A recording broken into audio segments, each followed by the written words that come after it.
ነካ ነካ ያደርጋትና ብሎ ሊሄድባቸው ሲል ቆይ አንድ ሰከንድ ብላ እሷ ትሄዳለች ማለት ነው። እሷም ወደ እነሱ ትሄድና ቅድም አይኔን ከፈትክልኝ እኮ ግን ደግሞ ከሳውዝ ጋር ያለኝን ቀለበት ለማፍረስ ደግሞ ጥሩ አስረጅም ፈልጋለሁ እና አንተ ቅድም እኔ እንዳስረዳኝ አባቴ እንድታስረዳልኝ ፈልጋለሁ ስትለው ብዙ ካወሩ በኋላ ዳይሬክተሩ ቫይረስ ራጁንና ፈርሃንን ነገ ጠዋት ቢሮ ፈልጋቸዋለሁ ብሎ ይሄዳል ማለት ነው። ጠዋት ላይ ወደ ቫይረስ ቢሮ ይገኛሉ ራጁና ፈርሃን።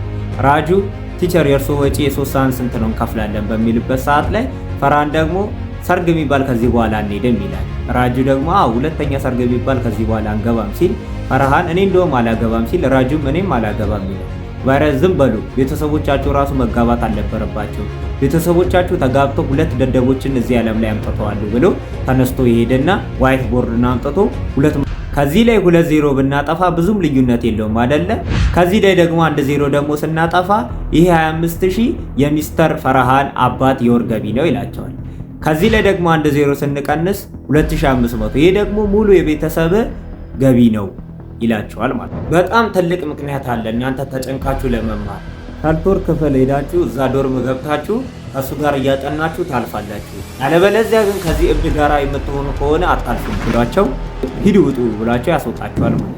ራጁ እኔ ከእናንተ ጋር ከዚህ በኋላ አልሆንም ዶርም እቀይራለሁ ወደ ቻልቶር ክፍል ገብቼ ከሱ ጋር እያጠናሁኝ ውጤቴን አስተካክላለሁ እዛ ነው የምገባው ይላቸዋል። እነሱ ውጤት የምትማር ከሆነ ግን ምንም አይጠቅምም በሚልበት ሰዓት ላይ እኔ እናቴ እስካሁን ድረስ 5 ዓመት ሆኗታል ቀሚስ እንኳን አልቀየረችም እህቴም ደግሞ አላገባችም አባቴም ፓራላይዝድ ሆኗል እኔ ግዴታ መማር አለብኝ ውጤቱን ማምጣት አለብኝ በቃ ይላቸውና ይከራከራቸዋል። ከዛ ራጁ ልክ በገር ነበረው ስለዚህ ያንተ ውጤት ከፍ እንዲል የነሱ ማጨናገፍ አለብህ ወይ ደግሞ አንተ ጥሩ ውጤት ማምጣት አለብህ ከነሱ የተሻለ የሚል አስተሳሰብ ስላለው እሱ ያለው አማራጭ ሌሎችን ማጨናገፍ ስለነበረ ይህንን በሚያደርግበት ሰዓት ላይ ራጁን ይመለከተዋል ማለት ነው። ራጁን ደግሞ ቻልቱርን ለማስተማር ስለፈለገና ራጁን ከሱ ለማዳን ስለፈለገ የሆነ ዘዴ ይዘይዳሉ ከፈርሃን ጋር ሆነው ማለት ቻልቱር ያስተማሪዎች ቃል ላይ ንግግር እንዲያደርግ ተመረጠ ማለት ነው።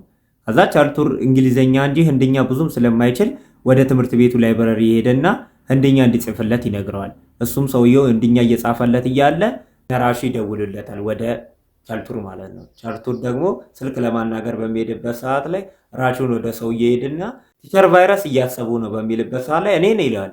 እያሰቡ ነው በሚልበት ሰዓት ላይ እሺ ደርሼ ልምጣ እንካ ይሄንን ወረቀት ለቻልቱር ሰጠው ብሎ ወረቀቱን ይሰጠዋል ማለት ነው። ራቹም ደግሞ ያንን ወረቀት ይቀድና ሄዶ አስተማሪው እየጻፈ የነበረውን ኤዲት አድርጎ ቃላቱን ይቀያየርበታል ማለት ነው። ቃላቱን ይቀያየርበትና ፕሪንት አርግቶ ያወጣና ፈርሃን ነበር የደወለለት። ፈርሃን ደውሎ እያናገረው ህይወት ካደጋ ላይ ነበር እያለው ነበር። ስለዚህ ወደ ራቹ ሄድና አናግረው ይለዋል። ከዛ እሱም ፕሪንት እያደረገ ስለነበረ ምን ላይ ነበር ያቆምክለት ሲለው ህይወት ካደጋ ላይ ነው ብለኸኝ ነበር በሚልበት ሰዓት ላይ ከበር ስትወጣ የትራፊክ መብራት አለ አይደለ? ይላል። ልክ ቀይ ሲል መኪኖች ይቆማሉ አይደለ? ሲለው የዛን ጊዜ ተሻገር ይለዋል። እንዴ ለዚሁ ነው በሚልበት ሰዓት ላይ ለዚሁ ነው ብሎ እነሱ ቀስ ብሎ አሾፈውበት ይሄዳሉ ማለት ነው። ከዛ ስልኩን ዘግቶ ትሽ ብሎ እየመጣ ያለ እነሱ እንካ ይሄንን የላይብረሪ ሰውዬን ይሰጣክ ብሎ ወረቀቱን ይሰጡታል ማለት ነው። ወረቀቱን ይዞ በሚሄድበት ሰዓት ላይ እነሱ እየሮጡ ልክ ሲወጡ የላይብረሪ ሰውዬ ቲቸር አልጠራኸኝም ብሎኛል በሚልበት ሰዓት ላይ እኔ መች ጠራ ካልኩኝ አስታወሰክ እንጂ ብሎ እነሱ እየሳቁበት በሚሄድበት ሰዓት ላይ እናንተ ደደቦች ብሎ ሰውየው ይናገራቸዋል ማለት ነው። ከዛ የንግግሩ ቀን ደረሰና ቻልቱር ንግግር እያደረገ ዛሬ የሚመሰገን አንድ ሰው አለ ዛሬ እሱም ብቻ ነው የምናመሰግነው ብሎ ንግግሩን ይጀምራል ማለት ነው። መጀመሪያ ላይ ዳይሬክተር ቪሩ ናቸው መመስገን ያለባቸው በሚልበት ሰዓት ላይ የላይብረሪው ሰውየው ካጠገባቸው ነበረ።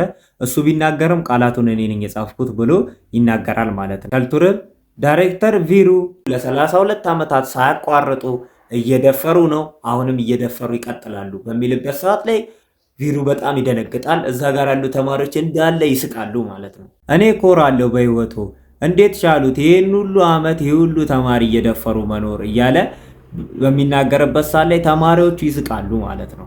እኛ ደግሞ በምንሄድበት ሀገር ከዚህ ወተን እንደሳቸው ከሳቸው የተማረውን ነገር እየደፈረን እንኖራለን በሚልበት ሰዓት ላይ ተማሪዎች ይስቃሉ። ዳይሬክተሩ ወደ መድረክ ይወጣና ቻልቱርን እየደበደበ ያስወጣዋል ማለት ነው። ቻልቱርም ይሄ ነገር ደግሞ እነራቹ ግን ሁለቱም እኮ እኩል ሰዓት ነው የሚያሳየው ይለዋል። ደግሞ እንዴት ቸልተኛ ትሆኛለሽ እንዴት በዚህ አይነት ቸልተኛ ትሆኛለሽ እማትረቢ ብሎ በሚሰድባት ሰዓት ላይ ከራንቹ ሰዓቱን ትቀበልና እንካ ለዚህ ሰዓት ሌላ እጅ ፈልግበት አህያ ብላው ትሄዳለች። ራንቹ ወደ እሷ ሄደና እንዴ አህያ ብለሽ ሰደብሽው ብሎ ልክ ሲስቅባት ስልክ ይደወልለታል ለራንቹ ማለት ነው። ያንን ስልክ አንስቶ አስቸኳይ ስልክ እንደነበረ ይነግሩታል ማለት ነው።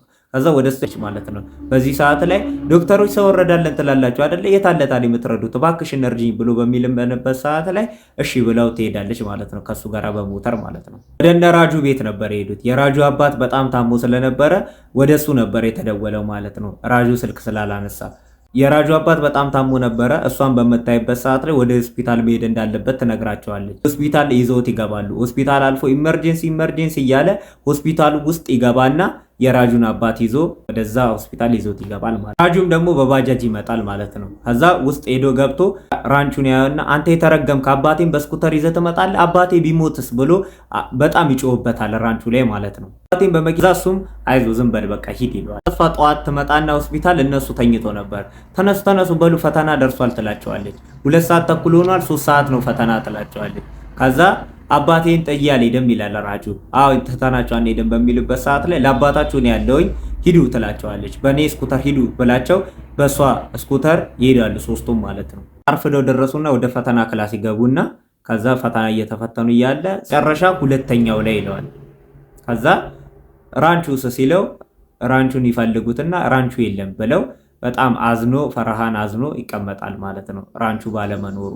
ከዛ በኋላ ቸልቱር ይነጫነጫል ማለት ነው። ይሄ ተገቢ አይደለም፣ እንደዚህ መደረግ አልነበረበትም እያለ በሚጮህበት ሰዓት ላይ ራጁ መጥቶ ልክ ሲቀመጥ ይሄ ቸልቱር ለምንድን ነው የሚጮኸው ሲለው 2ኛ ስለወጣ ነው ይለዋል። አንደኛስ ማን ነው የወጣው ሲለው ራንቹ ነው የወጣው ይለዋል። ከዛ ይደነግጥና ፈርሃን ሄዶ ውጤቱ ላይ ልክ ሲመለከት አንደኛ የወጣው ራንቹ ነው ማለት ነው። ከዛ በዚህን ጊዜ ላይ ሁለቱም ያዝናሉ ማለት ነው። እና ምን አሉ ጓደኛችን ልክ ሲወድቅ እናዝናለን፣ ልክ ደግሞ እሱ አንደኛ ልክ ሲወጣ በጣም እናዝናለን ይላሉ ማለት ነው። እንግዲህ ጋይሶች ዛሬ የሚገርም ፊልም ነው ይሄኛው። በጣም መስራት የከበደኝ ፊልም ይሄ ነው ማለት ይሄ በ2 ፓርት ራሱን ልጨርሰው አልቻልኩም። ታሪኩን ልቆራርጠው ካልኩኝ እናንተ የሚመስጥ አይሆንም ብዬ በጣም በቃ እያንዳንዱ ታሪክ የራሱ የሆነ ነገር ስላለው ታሪኩ መሳጭ ነው ማለት ነው።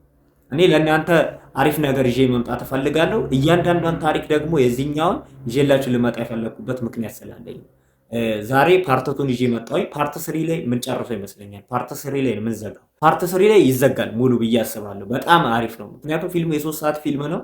በጣም ቤስት የሆነ ፊልም ነው። አሪፍ የሆነ ፊልም ነው። እናንተ ደግሞ ይህንን ፊልም ማየት አለባችሁ ግዴታ ለእናንተ ብዬ ስላሰብኩኝ ነው። ቢያንስ እንኳን አጠር አድርጌ ብነግራችሁ ቢያንስ ፊልሙን እንኳን ባታዩት አጠር አድርጌ እንኳን ብነግራችሁ ለእናንተ አሪፍ ነው በሚለው ነው። እና ይህንን ፊልም ለመስራት በጣም አስቸጋሪ ነበር። እንዴት እየሰራሁት እንደነበረ እኔ ነው የማውቀው። አይኔ በጣም ተቃጥሏል። ይህንን ለእናንተ መንገር አስፈላጊ ላይሆን ይችላል፣ ግን እናንተ ቤተሰቦቼ ናችሁ። ደግሞ ቤተሰቦቼ ስለሆናችሁ ሰብስክራይብ ደግሞ አድርጋችሁ አበረታቱኝ። ያለ እናንተ ማን አለኝ? ይመቻችሁ። ሰብስክራይብ ማድረግ አይረሳ።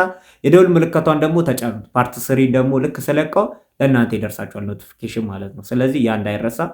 ወዳችኋለሁ። ይመቻችሁ ነው ያልኩት።